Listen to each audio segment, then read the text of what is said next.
avez débuté les installations avec les grandes expositions et certainement des scènes qui laissent présager beaucoup de programmes durant le Magal.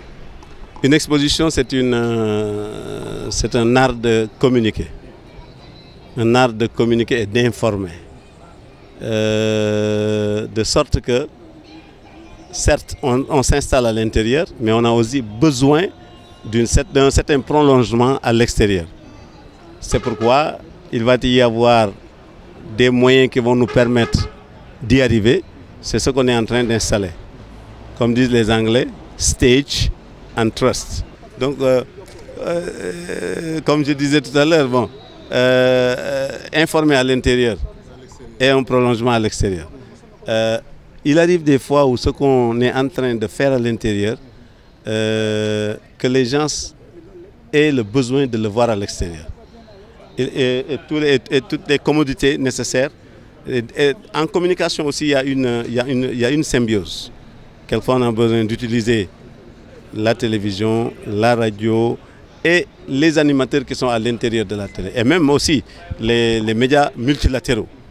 Donc pour mettre tout le monde à l'aise, il y a aujourd'hui des moyens modernes qui nous permettent d'y arriver. En général, ce dispositif a toujours existé, bien sûr en dimension moindre, mais on l'a toujours délocalisé un peu.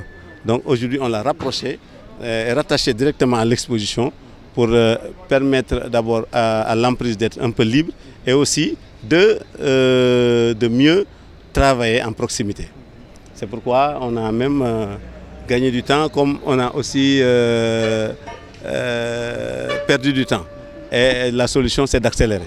On veut accélérer pour satisfaire la demande donc, du commanditaire de l'exposition, en l'occurrence Serigne Cheikh Bass, qui veut que la ville de Touba, les habitants de Touba, aient la possibilité de venir à temps bénéficier de ce travail qui est un travail culturel, éducatif, qui est aussi un travail profitable pour tout le monde. Quelques mots sur la thématique de l'exposition pour cette année. Concernant la thématique de l'exposition, bien sûr, il faut caler tout sur l'emprise, sur la superficie, sur la dimension aussi qui nous est impartie.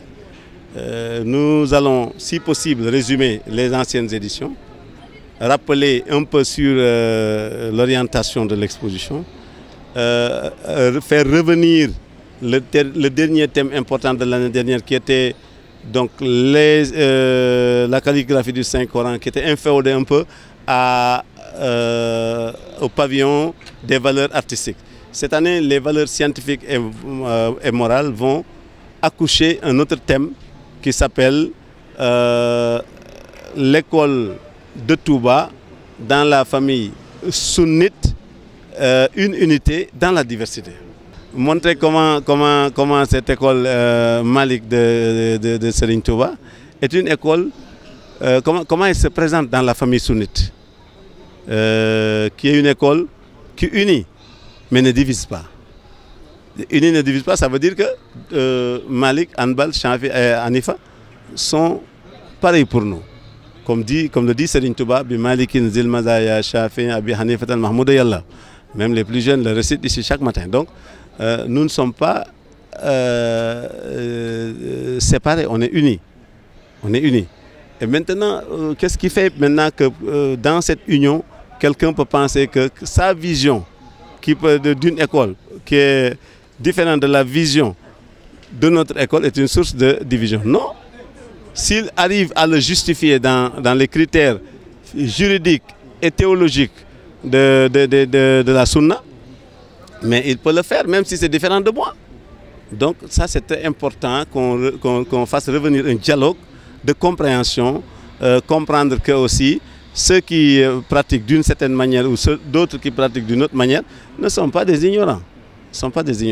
Il y en a aussi dans cette famille sunnite qui sont beaucoup plus radicales, qui sont beaucoup plus radicaux et qui disent par exemple, avec telle pratique, tu n'es pas musulman. Et qu'est-ce qui en suit? On doit te tuer. Et tu iras à l'enfer.